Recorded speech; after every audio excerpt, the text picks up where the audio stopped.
Hello and welcome to Kotlin lesson. Today we will talk about basic types.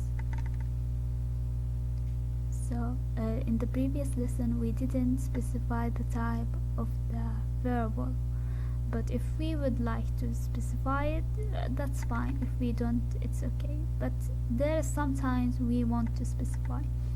So there's a lot of types in Kotlin. So here is a few examples. If you are curious about it, you could search about them. We've got the integer, and we specify the type after we create the keyword val, and then we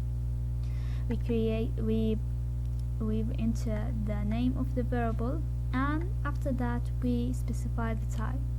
Then we could assign it. So as you can see here, also var b, and the type is integer, and we've got the double and string, and there is a lot more. Let's create a variable called var name, and we specify the type to string, and we will assign it to and let's print it, println name. So we click on run, and you can see here it's printed and